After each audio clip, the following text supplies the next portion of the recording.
Oke, let's go. Assalamualaikum warahmatullahi wabarakatuh. Kembali lagi bersama saya Abilham Sulaiman dalam presentasi makalah yang kedua. NIM saya ini 5011890. Let's go. Bisa dilihat yaitu judul saya yaitu sikap dan kelompok referensi dalam perilaku konsumen. Baiklah, nomor 1, pengertian sikap konsumen. Setiap orang mempunyai kecenderungan untuk bersikap dengan cara yang menyenangkan atau tidak menyenangkan terhadap suatu objek tertentu. Sikap merupakan salah satu konsep yang paling penting yang digunakan perusahaan untuk memahami konsumen. Perusahaan sangat berkepentingan pada sikap konsumen terhadap produknya, karena sikap yang positif akan menghasilkan pembelian. Bukan saja dari konsumen yang bersangkutan, tetapi rekomendasi kepada teman-teman maupun keluarganya juga akan membuahkan pembelian yang menguntungkan perusahaan. Sebaliknya, sikap negatif terhadap produk akan menghasilkan penolakan, dan sikap yang demikian ini akan diteruskan untuk mempengaruhi orang lain. Berikut ini beberapa definisi mengenai sikap, yaitu bisa dilihat, yaitu menurut Schiffman dan Canuck dalam Susanta, sikap adalah kecenderungan yang dipelajari dalam berperilaku dengan cara menyenangkan atau tidak menyenangkan terhadap suatu objek tertentu. Kemudian yang kedua, menurut Sangaji, sikap adalah tanggapan perasaan konsumen yang bisa berupa perasaan suka atau tidak suka terhadap objek tertentu. Kemudian menurut KBBI, menurut KBBI yaitu konsumen adalah setiap orang pemakai barang dan atau jasa yang tersedia dalam masyarakat, baik bagi kepentingan diri sendiri, keluarga, orang lain maupun makhluk hidup lain, dan tidak untuk diperdagangkan. Tapi di Schiffman dan Canuck mengklarifikasikan konsumen menjadi dua macam, yaitu konsumen individual dan konsumen organisasi. Konsumen individual adalah orang-orang atau individu yang membeli produk atau barang atau jasa untuk dikonsumsi sendiri. Sedangkan konsumen yang satu lagi yaitu untuk rumah tangga atau untuk dikonsumsi bersama teman. Kemudian lihat karakter sikap. 1. Objek sikap. Objek sikap. Kata objek dalam definisi mengenai sikap yang berorientasi pada konsumen harus ditafsirkan secara luas, meliputi konsep yang berhubungan dengan konsumsi atau pemasaran khusus, seperti produk, merek, jasa, kepemilikan, penggunaan produk, sebab atau isu, orang, iklan, situs, internet, harga, medium, atau pedagang retail. Kemudian sikap adalah kecenderungan yang dipelajari. Hal ini berarti bahwa sikap yang berkaitan dengan perilaku membeli dibentuk sebagai hasil dari pengalaman langsung mengenai produk.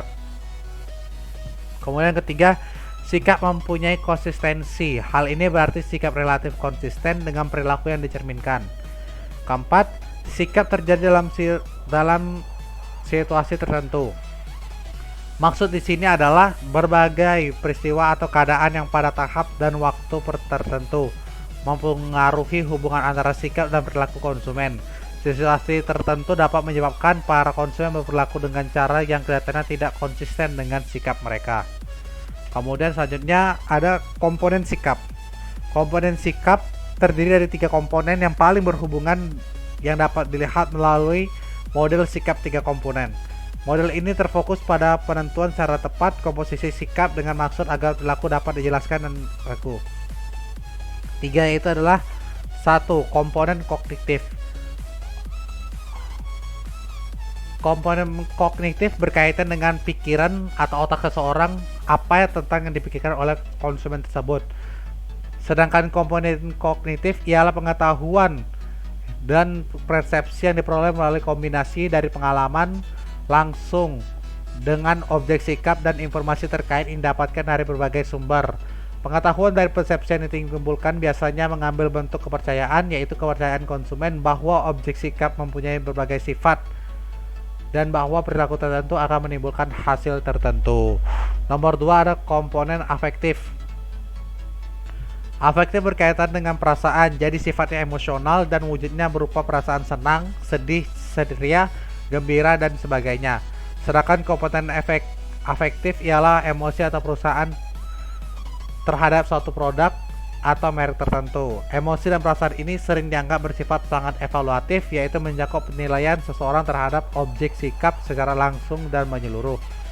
Kemudian ketiga adalah komponen konasi. Komponen konasi yaitu dengan tindakan, sedangkan kecenderungan seseorang untuk melakukan satu objek tertentu. Kemudian macam-macam sikap. Macam-macam sikap ini menurut Partini dalam Sunyoto, sikap dapat dibedakan menjadi dua, yaitu sikap sosial. Ini merupakan sikap yang tidak dinyatakan oleh seorang saja, tetapi diperhatikan oleh orang-orang sekelompoknya. Objeknya adalah objek sosial dan dinyatakan berulang. Kemudian selanjutnya ada sikap individu. Sikap individu. Sikap individu merupakan sikap yang hanya dimiliki secara individual, seorang demi seorang. Objeknya bukanlah merupakan objek sosial.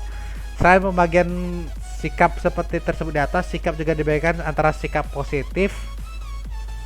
Sikap positif yaitu sikap yang menunjukkan penerimaan, mengakui, menyetujui, serta melaksanakan norma-norma yang berlaku di mana individu itu berada. Kemudian sikap negatif yaitu sikap yang menunjukkan perilaku yang tidak setuju terhadap norma-norma yang berlaku di mana individu itu berada. Kemudian ada teori model tindakan yang beralasan. Model keinginan berperilaku yang disebut juga teori tindakan beralasan, Theory of Reason Action, dikembangkan oleh Martin Fishman untuk meningkatkan kemampuan memprediksi perilaku konsumen. Menurut Schiffman dan Canuck, teori tindakan yang beralasan menggambarkan pengintegrasian komponen-komponen sikap secara menyeluruh ke dalam struktur yang dimaksudkan untuk menghasilkan penjelasan yang lebih baik maupun peramalan yang lebih baik mengenai perilaku. Teori tindakan yang beralasan menggabungkan komponen kognitif, komponen afektif, dan komponen konektif, tetap diatur dengan pola yang berbeda dengan pola model 3 komponen. Sikap dapat mempengaruhi perilaku memilih secara tidak langsung. Hal ini dikarenakan sikap konsumen merupakan dasar minat konsumen dalam memilih produk maupun jasa yang sesuai dengan kebutuhan dan keinginannya. Lihat minat ini tambahan, yaitu minat ala perilaku di masa depan yang diantisipasi atau direncanakan. Kemudian ada pengertian jasa dan logistik. Kata jasa merupakan banyak arti, mulai dari pelayanan personal service, sampai jasa sebagai suatu produk.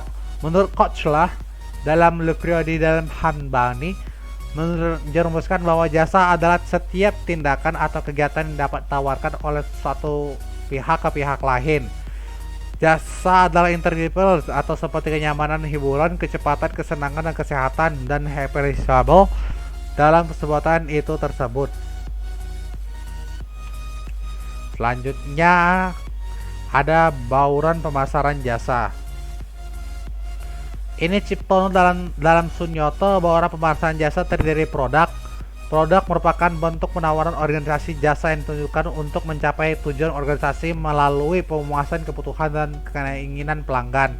Harga ada harga, kebutuhan bauran harga berkenaan dengan kebijakan strategis dan taktis seperti tingkat harga, struktur diskon, cara pembayaran, dan tingkat diskriminasi harga di antara berbagai kelompok pelanggan. Ada distribusi atau place, yaitu kebutuhan distribusi jasa menyangkut kemudahan akses terhadap jasa bagi para pelanggan potensial. Ada promotion yaitu berbagai metode untuk mengomunikasikan manfaat jasa kepada pelanggan potensial dan aktual. Ada partisipan. Bagi sebagian besar jasa, partisipan merupakan unsur vital dalam bauran pemasaran. Partisipan dapat meliputi karyawan, konsumen, komunikasi, motivasi, dan kata ada proses dan bukti fisik. Baiklah, sekian dari saya. Terima kasih.